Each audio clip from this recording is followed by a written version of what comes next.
souhaite la bienvenue à tous. Je suis ravi de vous retrouver ce matin, ayant le privilège de partager la parole de notre Dieu.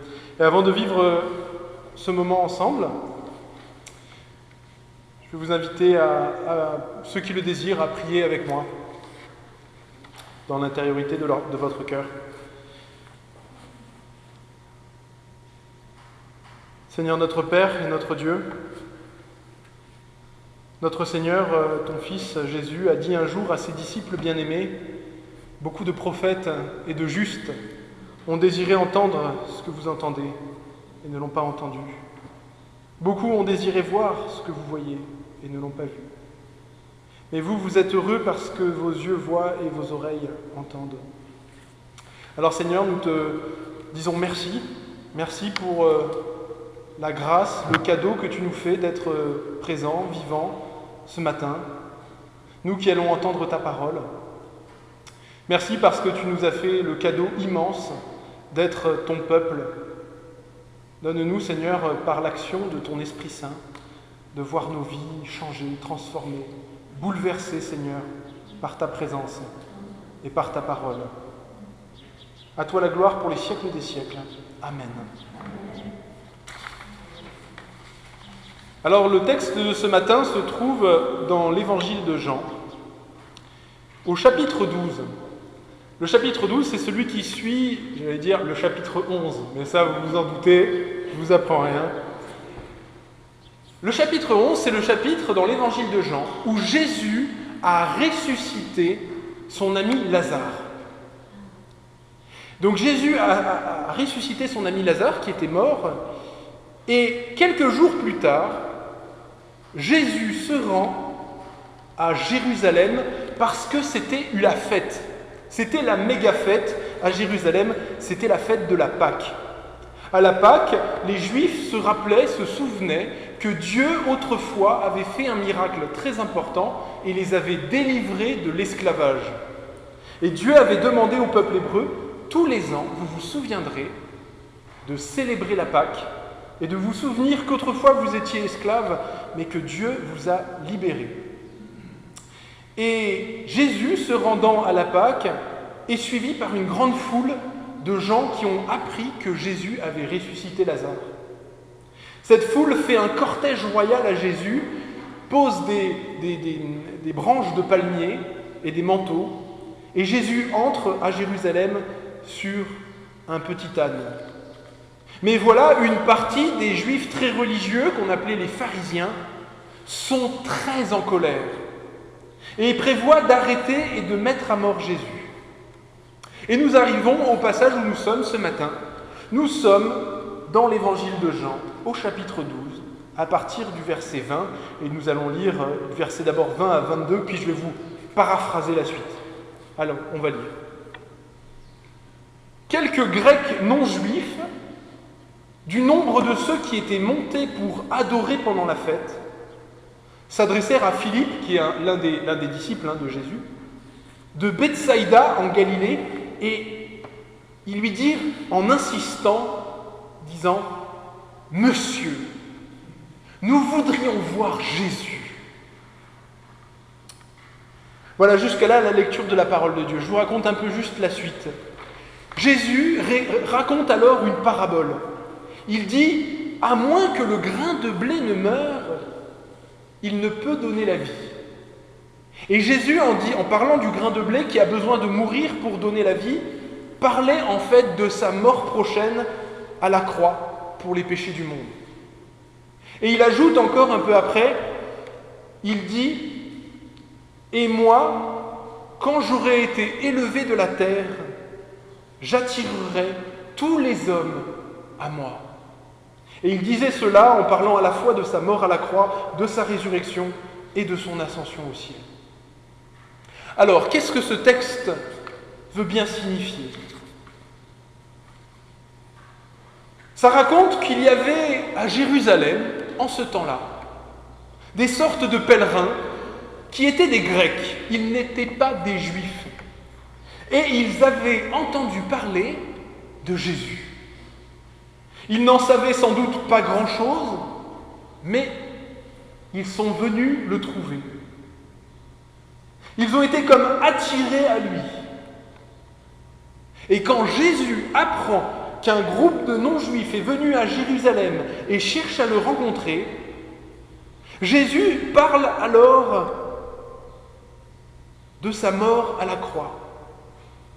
Il dit d'ailleurs juste après, dans le passage juste après que je n'ai pas mis sur le PowerPoint, mais dans lequel vous pouvez le retrouver dans l'Évangile, Jésus dit « L'heure est venue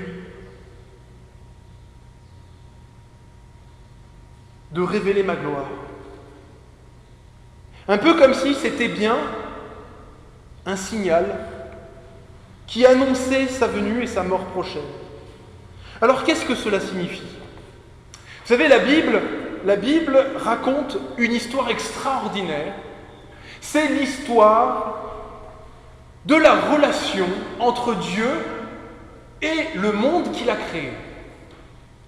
Et ce Dieu, il est raconté, a créé ce monde et les êtres humains, eh bien, ont choisi une autre voie. Ils ont choisi de devenir leur propre Dieu. Et le monde s'est mis à mourir. Et toute l'histoire de la Bible raconte comment Dieu s'est présenté à un homme, Abraham, et il a promis d'être le Dieu de ses descendants. Et il a fait d'Israël une nation qui devait être comme, je vais donner une image un peu simplette, mais être un peu comme une sorte de piste d'atterrissage. Pour quelqu'un de bien précis, quelqu'un qu'on appellerait le Messie. Et dans la Bible, il y a deux parties, une partie qu'on appelle l'Ancien Testament et la partie qu'on appelle le Nouveau Testament. Eh bien, toute la partie qui s'appelle l'Ancien Testament raconte comment Dieu prépare cette sorte de piste d'atterrissage pour que vienne celui, nous disent les textes et les prophéties, qui réconciliera enfin Dieu et l'humanité. Et les prophètes nous disaient que cet homme qu'on appellerait le Messie, qui serait le sauveur du monde, qui guérirait le monde, qui guérirait l'humanité, eh bien il le ferait par sa propre mort. Les prophètes de l'Ancien Testament, je me permets d'en citer juste quelques-uns en guise d'illustration, disaient des choses comme ça. Par exemple, le prophète Michée, 500 ans avant la venue de Jésus, disait ces phrases « Il arrivera dans la suite des temps que la parole de l'Éternel sortira de Jérusalem. Il sera le juge des nations, l'arbitre d'un grand nombre de peuples. Toutes les nations de la terre afflueront à lui. Des peuples se rendront à lui en foule et diront « Venez, adorons l'Éternel, le Créateur, le Dieu de la famille d'Abraham et de Jacob. » Le Messie est prophétisé dans le rouleau du prophète Ésaïe, pareil, 500 ans, 550 ans avant la venue de Jésus. Et dans un texte prophétique, c'est comme si le Messie parlait et disait « Dieu m'a établi pour être la lumière des nations, pour porter le salut de Dieu jusqu'aux extrémités de la terre. » Et dans le même livre, il est dit, et c'est Dieu qui parle, « Qui a cru à ce qui était annoncé? Qui a reconnu le bras de l'Éternel ?» Parlant du Messie, il est dit « Le Messie sera pour beaucoup de peuples un sujet de joie. Mon serviteur, dit Dieu, rendra juste une multitude d'êtres humains parce qu'il se chargera de leurs péchés. » Et toutes ces prophéties qui parlaient du fait que Dieu ne voulait pas être seulement le Dieu des Juifs, mais le Dieu de toute l'humanité. Et que lorsque le Messie viendrait, toute la terre ensuite entendrait parler de ce Sauveur. Eh bien, ces prophéties sont la raison pour laquelle Jésus lui-même fait le lien avec ce qu'il dit, l'heure de sa gloire, de sa mort prochaine et la venue de ce groupe de non-juifs. Ce n'est un mystère, je pense, pour personne. Il suffit de regarder le monde autour de nous. Le monde ne va pas très bien. Je ne sais pas si vous avez remarqué. L'humanité n'est pas en très grande forme. Et la Bible dit exactement cela en fait. La Bible dit que l'état spirituel de l'humanité est désastreux.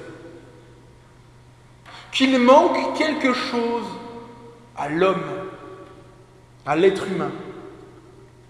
C'est comme si dans le cœur de chaque être humain, on avait une sorte de gouffre, un trou, un abîme sans fin. Et nous, les êtres humains, depuis que nous avons choisi d'être nos propres dieux, depuis que nous nous sommes séparés de Dieu et que la mort et le désordre sont entrés dans le monde créé, eh bien nous essayons de remplir ce gouffre, cette insatisfaction de tout ce qui nous passe sous la main. Nous voulons remplir ce vide qui habite notre cœur avec des divertissements, avec des richesses terrestres, avec des plaisirs, avec toutes sortes de rituels, avec toutes sortes de mensonges qui font plaisir, avec des ambitions, avec des occupations utiles ou inutiles. Nous cherchons et remplissons et vivons notre vie en essayant de remplir. Mais au final, le gouffre reste toujours aussi vide qu'il était déjà avant. C'est comme si nous étions habités par une faim qu'aucune nourriture de cette terre ne peut rassasier. C'est comme si nous avions une soif qu'aucune eau de ce monde ne peut étancher. Nous avons faim et soif d'une justice et d'une paix que nous ne parvenons pas à trouver sur la terre. Nous recherchons un bonheur qui s'enfuit à chaque fois que nous pensons l'attraper. Cela, cette trace, cette marque, cette insatisfaction, elle est l'un des symptômes du fait que ce monde souffre parce qu'il est séparé de son Créateur. Ce gouffre infini, en effet, dont j'ai parlé, qui habite le cœur de tous les hommes, il ne peut être rempli que par Dieu. Dieu seul, qui est infini et éternel, peut remplir ce gouffre infini. Tout simplement parce que nous avons en nous la trace de notre Créateur. C'est notre raison d'être. Nous avons été créés pour être en relation avec Dieu. Et tant que nous n'avons pas trouvé cette relation, nous sommes comme des brebis errantes. Revenons à nos brebis, justement. Plutôt, revenons à nos Grecs. Qui sont donc ces Grecs qui sont venus à Jérusalem ? Pourquoi ont-ils laissé de côté leurs écoles de philosophie ? Pourquoi ont-ils tourné le dos à leur temple grec bourré d'idoles ? Pourquoi ont-ils ressenti le besoin de quitter leur patrie et de partir en pèlerinage, en quête de vérité ? Que savaient-ils de Jésus ? Que savait-il de ses miracles, de sa vie sans péché, de sa sainteté parfaite, de sa sagesse incroyable ou de sa divinité ? Très peu de choses, sans doute. Peut-être avait-il juste entendu quelques phrases et ils étaient venus vérifier par eux-mêmes ce qu'ils avaient entendu dire. Mais voilà, c'est comme si une force mystérieuse les attirait à lui. C'est comme quand on allume la lumière en extérieur et que d'un coup, tous les papillons de nuit viennent. Quelque chose les a fait venir jusqu'à Jérusalem et de Jérusalem jusqu'aux disciples de Jésus pour dire cette phrase étonnante. Monsieur, nous voudrions voir Jésus. Cet appel, ce cri, c'est celui que produit en nous le Saint-Esprit. C'est ce cri que pousse l'Esprit de Dieu dans le cœur d'un homme quand un être humain se rend compte qu'il lui manque quelque chose. quand il perçoit qu'il y a peut-être en Jésus de Nazareth cette perle de grand prix qui manque à l'essence de sa vie. Peut-être ce Jésus, peut-être, il est bien le trésor ultime pour lequel il vaut la peine de donner la vie, de donner sa vie. Et c'est ce que Jésus disait quand il disait « Celui qui voudra garder sa vie la perdra, mais celui qui sera prêt à la perdre pour moi la gardera. » Et beaucoup d'entre nous, ce matin, nous sommes là dans ce temple parce que en nous a retenti un jour ce cri « Monsieur, nous voulons voir Jésus ». Il fut un temps, peut-être dans votre vie, en tout cas moi ça a été mon cas, où j'aurais voulu voir un compte en banque bien rempli. J'aurais voulu voir ma vengeance s'accomplir, mes ennemis détruits. J'aurais voulu remplir mes yeux et ma tête d'images obscènes et d'utopies à accomplir. Mais rien de cela ne pouvait remplir le vide abyssal de mon cœur et me procurer la paix. Et un jour, peut-être avions-nous 2 ans, peut-être en avions-nous 14, peut-être en avions-nous 60 ou 87. Mais nous avons un jour entendu parler de Jésus et nous sommes venus pour voir si cela était vrai. Et le Saint-Esprit brûlait en notre cœur quand nous avons entendu parler de lui et que nous avons prononcé comme ces Grecs cette même phrase. Nous voulons voir Jésus.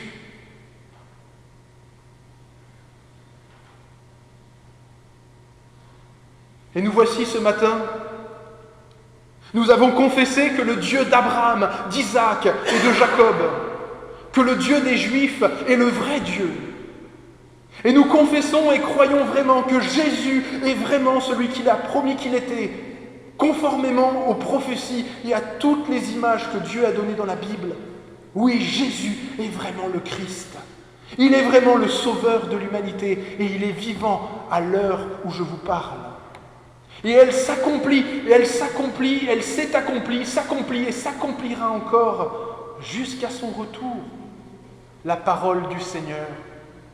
Moi, dit Jésus, quand j'aurai été élevé de la terre, j'attirerai tous les hommes à moi. Et depuis près de 2000 ans, des centaines de millions d'âmes de tous les peuples de la terre se sont écriées avec ces Grecs. Nous voulons voir Jésus. Cette espérance, elle habite le cœur de tous les chrétiens. Et peu importe si leurs ancêtres étaient des croyants ou non, tous finissent par réclamer à qui veut l'entendre. Nous ne voulons qu'une seule chose. Nous voulons voir Jésus. Si Jésus est celui qu'il est, et c'est le cas, il est tout ce qui compte ultimement dans la vie. Dans l'Apocalypse, Jésus est appelé l'alpha et l'oméga, le début et la fin. Ce matin, nous avons cette assurance si nous croyons en lui. Les événements et les malheurs du monde peuvent nous arracher notre travail, nous enlever notre situation. Mais si nous avons Jésus, tout n'est pas perdu. La maladie ou les accidents peuvent nous arracher la santé. Mais si nous avons Jésus, ce n'est pas perdu. Nous pouvons, par les disputes, les incompréhensions ou la mort, perdre des amis ou de la famille. Mais si nous avons Jésus, tout n'est pas perdu. Nous pouvons même, et certainement cela arrivera un jour, nous perdrons notre vie. Mais si nous avons Jésus, nous n'avons rien perdu. Parce que celui qui a trouvé Jésus a tout trouvé.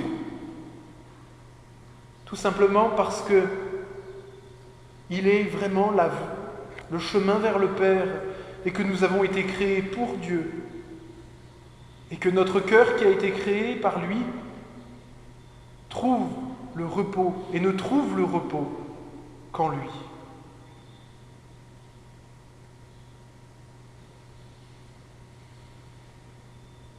Alors que retenir pour nos vies de ce texte? 4 choses.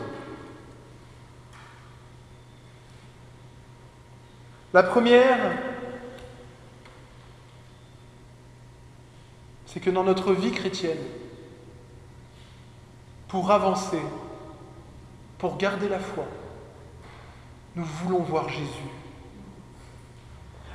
L'auteur de l'Épître aux Hébreux écrit « Rejetez tout le fardeau et le péché qui vous enveloppe si facilement, et courons tous avec persévérance dans la course qui nous est proposée.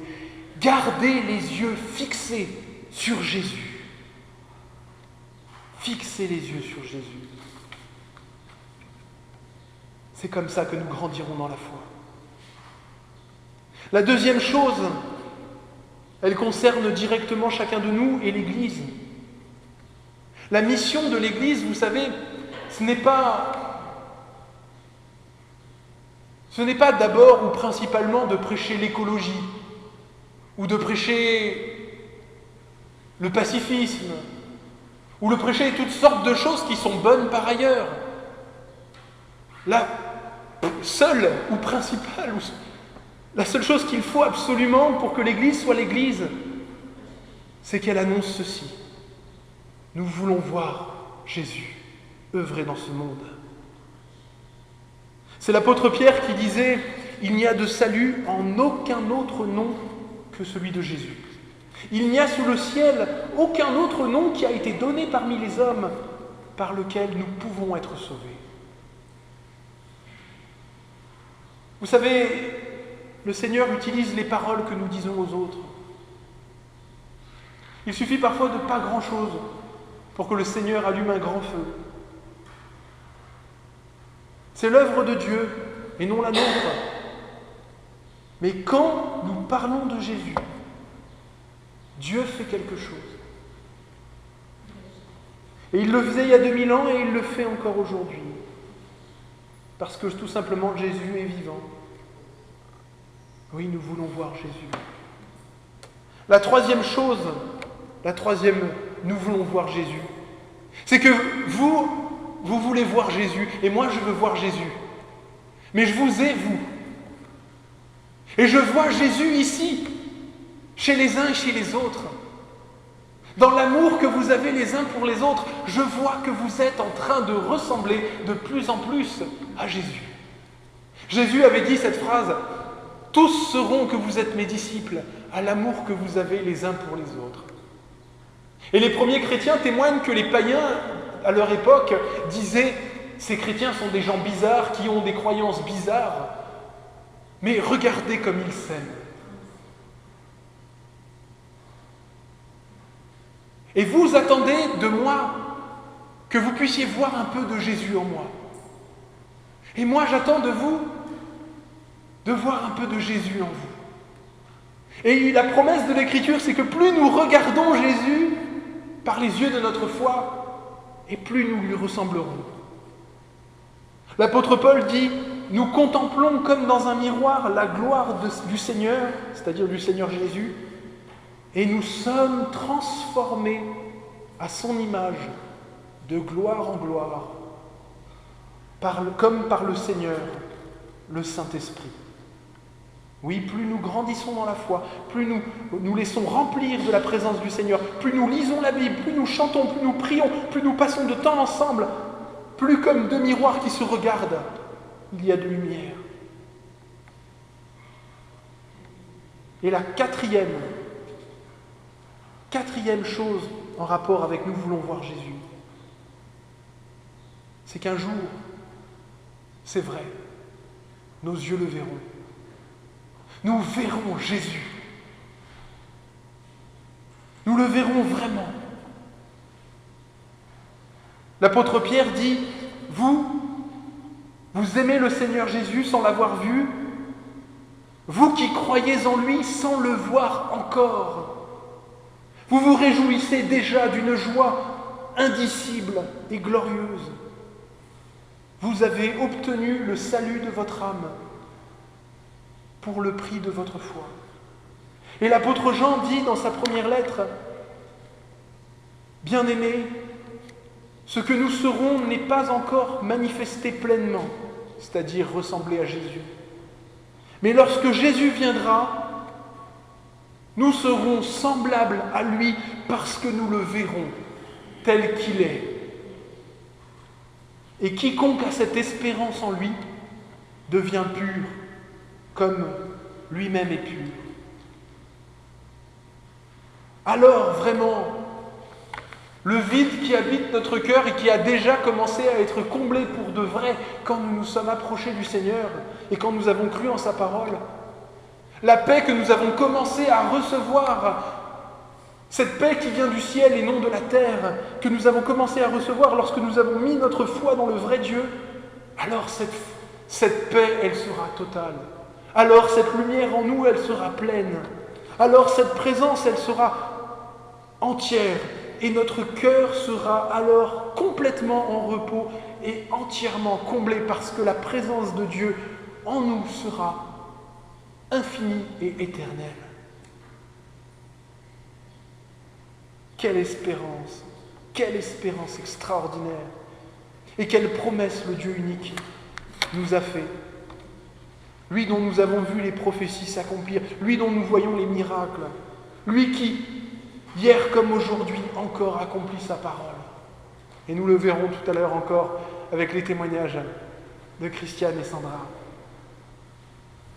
Voilà, je crois que c'était ce que le Seigneur voulait nous rappeler. Ces 4 façons de vouloir voir Jésus. Et en tant que chrétiens, nous les vivons, je crois. Et nous sommes appelés à les vivre toujours plus. Voilà, et maintenant je vais vous inviter, j'invite ceux qui le désirent, à la prière. Et nous chanterons ensuite un chant.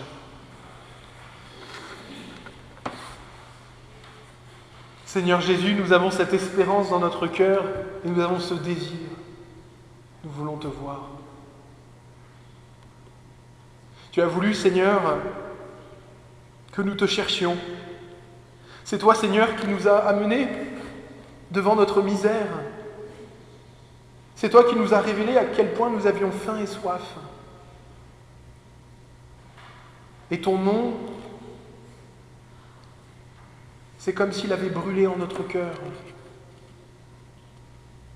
Tu nous as attirés à toi et nous sommes venus.